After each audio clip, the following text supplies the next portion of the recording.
வணக்கம் மக்களே, welcome back to my channel. நான் தாங்க உங்கள் தெற்கு தங்கச்சி பேசுகிறேன். எல்லாரும் எப்படி இருக்கீங்க? நான் இங்கே ரொம்ப நலமாக இருக்கேன். நீங்களும் ரொம்ப சந்தோஷமாகவும் நலமாகவும் இருப்பீங்கன்னு நம்புகிறேன். இன்றைக்கி ரொம்பவே சூப்பரான ரெசிபி தாங்க ஒன்று பார்க்க போகிறோம். செலவு ரசம். செலவு ரசம்னா என்ன? செலவு ரசம் நீங்கள் வச்சிங்கன்னா சீக்கிரமாக செலவாகி போயிடும். அந்த அளவுக்கு இது ரொம்பவே டேஸ்டியான ரசம். ஸோ இது பார்த்தீங்கன்னா கொங்கு நாட்டு ஸ்பெஷல் செலவு ரசம். ஸோ இந்த அருமையான செலவு ரசம் ரொம்ப ஈஸியாக பண்ணிடலாம். ஸோ இது எப்படி செய்யலான்னு பார்க்கலாமா? அதுக்கு நம்ம வீடியோக்குள்ளே போகணும்ல. ஸோ வாங்க வீடியோக்குள்ளே போகலாம்.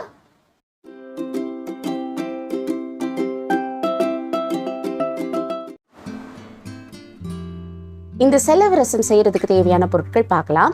பெரிய தக்காளி நான் 2 எடுத்திருக்கேன். சின்ன வெங்காயம் ஒரு கைப்பிடி அளவுக்கு நீங்கள் எடுத்துக்கோங்க. ஒரு 10லிருந்து 12 பூண்டு பற்கள் எடுத்துக்கோங்க. ஒரு சின்ன துண்டு இஞ்சி எடுத்துக்கோங்க.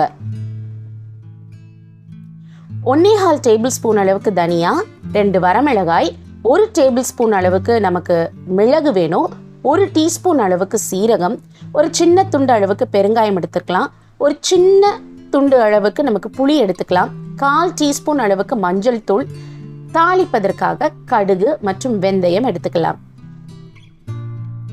கொத்தமல்லி இலைகள் நல்லா ஒரு கைப்பிடி அளவுக்கு நிறைய கழுவி எடுத்துக்கோங்க. அதோட ஒரு 2 கொத்து கறிவேப்பிலைகள் எடுத்துக்கலாம். கல்லுப்பு தேவையான அளவு எடுத்துக்கோங்க.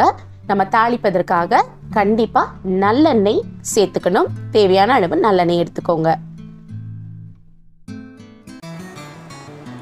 இப்போ வாங்க செலவு ரசம் எப்படி செய்யலான்னு பார்க்கலாம்.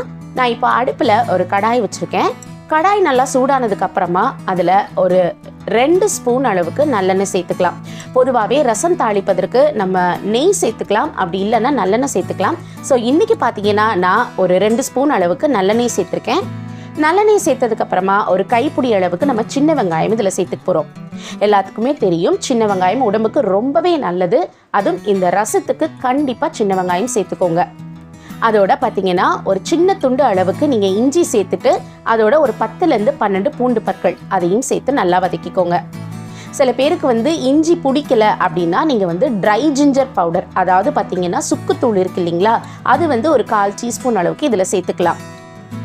ஸோ இந்த செலவு ரசத்தை பற்றி கண்டிப்பாக நான் நிறைய பேச போகிறேன். ஏன்னு பார்த்தீங்கன்னா இந்த செலவு ரசம் உடம்புக்கு ரொம்ப ரொம்ப நல்லதுங்க. இப்போ பார்த்தீங்கன்னா மழைக்காலம் குளிர்காலமாக நமக்கு இருக்க போகுது. ஸோ இந்த நேரங்களில் பார்த்தீங்கன்னா இந்த செலவு ரசம் வச்சு நம்ம சாப்பிடும்போது நம்ம உடம்புக்கு ரொம்பவே நல்லா இருக்கும். ஸோ இதில் பார்த்தீங்கன்னா இப்போ நான் ஒரு வரமிளகாய் சேர்த்துக்கிறேன். அதோட ஒரு 1.25 டேபிள் ஸ்பூன் அளவுக்கு நமக்கு தனியா சேர்த்துக்கலாம். அதோட பார்த்தீங்கன்னா 1 டேபிள் ஸ்பூன் அளவுக்கு நமக்கு மிளகு சேர்த்துக்கலாம். மிளகு சேர்த்ததுக்கு அப்புறமா 1 டீஸ்பூன் அளவுக்கு நமக்கு சீரகம் சேர்த்துக்கலாம். ஸோ இதையெல்லாம் சேர்த்து இப்போ நம்ம நல்லா வதக்கி விடணும்.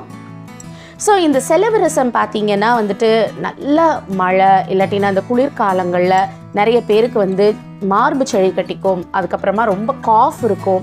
அது மட்டும் இல்லாமல் பார்த்தீங்கன்னா ஃபீவரிஷாக வரும். சில பேருக்கு ரொம்பவே ஃபீவர் வர்றதுக்கு வாய்ப்பு இருக்குது.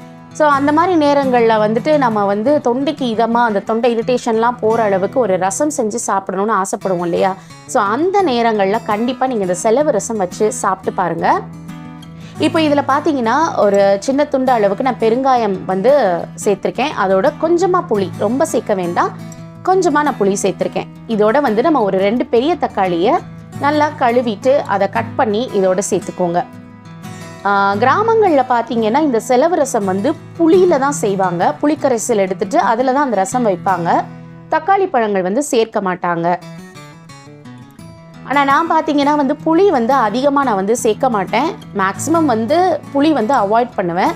ஸோ அதனால நான் தக்காளி பழங்கள் சேர்த்துருக்கேன். ஒரு சிலருக்கு புளி சுவை தான் ரொம்ப பிடிக்கும் ரசத்தில். அப்படி விருப்பப்படுறவங்க நீங்கள் புளி சேர்த்துக்கலாம். அப்படி இல்லைன்னா நீங்கள் இந்த தக்காளி பழங்கள் சேர்த்துக்கலாம். இருந்தாலும் நான் கொஞ்சமாக எதுக்கு புளி சேர்த்துருக்கேன் அப்படின்னா அது கெட்டு போகாமல் இருக்கணும் அப்படின்றதுக்காக தான் கொஞ்சமாக நான் புளி சேர்த்துருக்கேன். ஸோ இதெல்லாம் நல்லா நீங்கள் வதக்கி இந்த அளவுக்கு நீங்கள் வதக்கி எடுத்துக்கணும். ஸோ இப்போ இதெல்லாம் நல்லா வதக்கியாச்சு. இதை நான் ஒரு குட்டி மிக்ஸி ஜாரில் போட்டிருக்கேன். அதை போட்டு நீங்கள் நல்லா அரைச்சிக்கோங்க. ஸோ அரைச்சிங்கன்னா ஒரு சட்னி பதத்துக்கு அது வரும். ஸோ இந்த நேரத்தில் பார்த்தீங்கன்னா ஒரு கொத்து கருவேப்பிலைகள், அதை பச்சை கருவேப்பிலையாக போட்டு அதையும் நல்லா திருப்பி அரைச்சி எடுத்துக்கோங்க. ஏன் இது பச்சை கருவேப்பிலையாக போடணும் அப்படின்னா அப்போதான் வந்து உங்களுக்கு வாசனை நல்லா இருக்கும், அதனால தான். ஸோ இப்போது இந்த ரசத்தை நம்ம வதக்கி தாளிக்க போகிறோம். அதுக்காக திருப்பவும் கடாயில் நான் கொஞ்சமாக நல்லெண்ணெய் சேர்த்துருக்கேன். நல்லெண்ணெய் சேர்த்துட்டு அது தாளிக்கிறதுக்காக கடுகு அப்புறமா கொஞ்சமாக வெந்தயம் சேர்த்துருக்கேன். எப்பயுமே நான் ரசத்துக்கு வந்து கண்டிப்பாக வெந்தயம் சேர்த்துப்பேன். ஸோ நீங்கள் விருப்பப்படுறவங்க வெந்தயம் சேர்த்துக்கலாம், அப்படி இல்லாட்டினா சீரகம் கூட நீங்கள் சேர்த்துக்கலாம். இப்போ இதில் ஒரே ஒரு காஞ்ச மிளகாய் அதையும் கிள்ளி போட்டு அதோட ஒரு கொத்து கருவேப்பிலை அதையும் சேர்த்து நம்ம தாளிப்பு கொடுக்குறோம். ஸோ இப்போ தாளிச்சுட்டு அதுக்கப்புறமா நம்ம வதக்கி அரைச்சி வச்ச பேஸ்ட்டையும் சேர்த்து நம்ம திருப்பவும் வதக்க போகிறோம். ஸோ ஏற்கனவே நம்ம வதக்கிட்டோமே, திருப்பி ஏன் வதக்குறோம் அப்படின்னு பார்த்தீங்கன்னா இதில் வந்து நம்ம தனியா அப்புறமா வந்து வற்றல் மிளகாய் அப்புறம் மிளகு இதெல்லாம் சேர்த்துருக்கிறதுனால ஒரு மசாலா பேஸ்ட் பதத்துக்கு இருக்கு இல்லைங்களா. ஸோ கண்டிப்பாக இதில் இருக்கிற பச்சை வாசனை போனால் மட்டும்தான் நம்ம இந்த ரசத்தை குடிக்கும் பொழுதும் சரி, சாதத்தில் போட்டு சாப்பிடும் பொழுதும் சரி, நமக்கு வந்துட்டு அந்த பச்சை வாசனை இல்லாமல் இருக்கும். அதுக்காக மட்டும்தான் நம்ம இதை நல்லா வதக்கிட்டு அரைச்சிட்டு திருப்பவும் என்ன செய்கிறோம், தாளிச்சதுக்கு அப்புறமா திருப்பியும் அதை நல்லா வதக்கி விட போகிறோம். ஸோ இப்போ அதை நல்லா நம்ம வதக்கி விடலாம். நீங்கள் நல்லா வதக்கி விடும் பொழுது இதில் இருக்கக்கூடிய பச்சை வாசனையெல்லாம் நல்லாவே போயிடுங்க. ஸோ இந்த செலவு ரசம் நீங்கள் வச்சு நம்ம வந்து அதை எடுத்துக்கும் பொழுது ரொம்பவே நல்லா இருக்கும். இப்போ நிறைய பேர் வந்து காய்ச்சலில் இருக்கும் பொழுது அவங்களுக்கு நாக்கெல்லாம் கசக்கும், எதுவுமே சாப்பிட பிடிக்காது. அந்த நேரத்தில் பார்த்தீங்கன்னா நல்லா குழைவாக சாதம் வடிச்சிட்டு அந்த சாதத்தில் இந்த செலவு ரசத்தை ஊற்றி நல்லா பிசைஞ்சு அதோட கொஞ்சம் கொத்தமல்லி துவையிலும் வச்சு சாப்பிட்டு பாருங்கள். கண்டிப்பாக உங்களுக்கு ரொம்ப பிடிக்கும். அது மட்டும் இல்லாமல் உடனே காய்ச்சல் கொஞ்சம் கொஞ்சமாக அதை விடுறத உங்களாலேயே உணர முடியும்.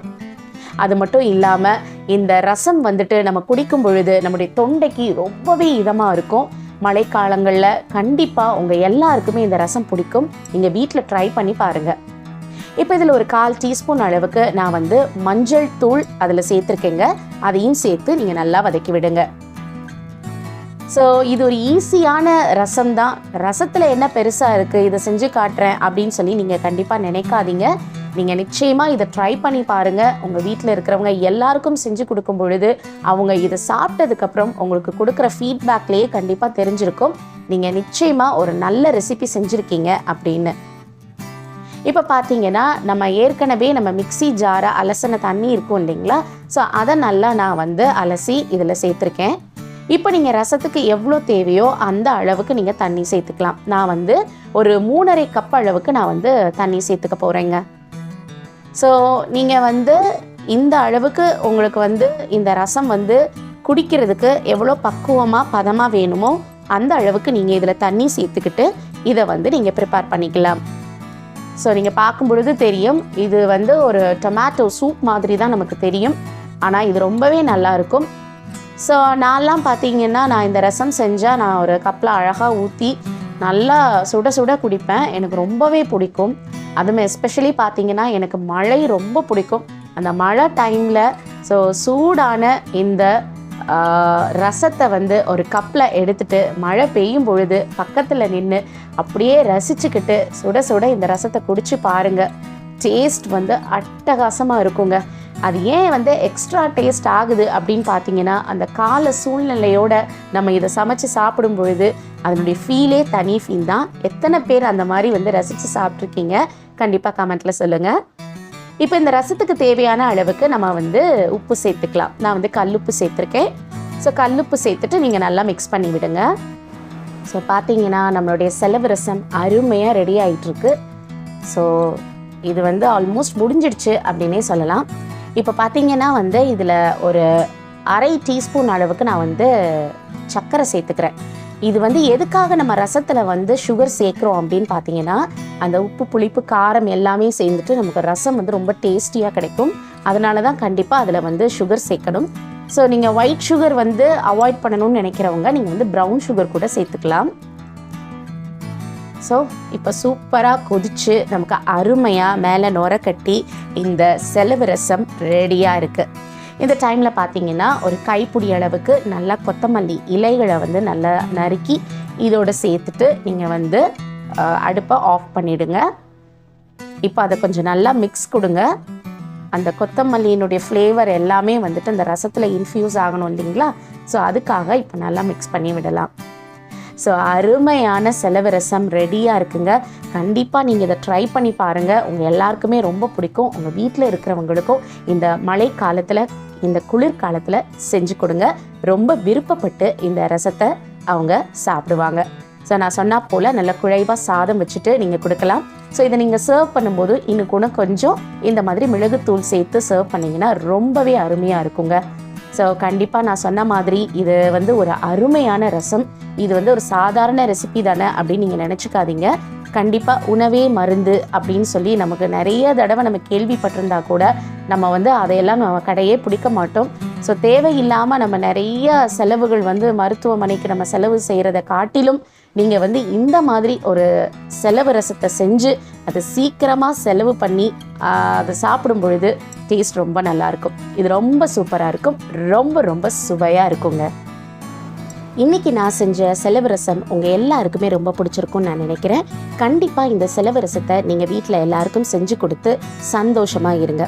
ஸோ இந்த வீடியோ உங்களுக்கு ரொம்ப பிடிச்சிருந்தா லைக் பண்ணி, ஷேர் பண்ணி, கமெண்ட் பண்ணி, மறக்காமல் தெற்கு தங்கச்சிக்கு சப்ஸ்கிரைப் பண்ணுங்கள். ஸோ இதே மாதிரி இன்னொரு வீடியோவில் உங்களை நான் மீட் பண்ணுற வரைக்கும் எப்பொழுதும் சந்தோஷமாக இருக்கணும், சிரிச்சுக்கிட்டே இருக்கணும். Take care all. Bye bye.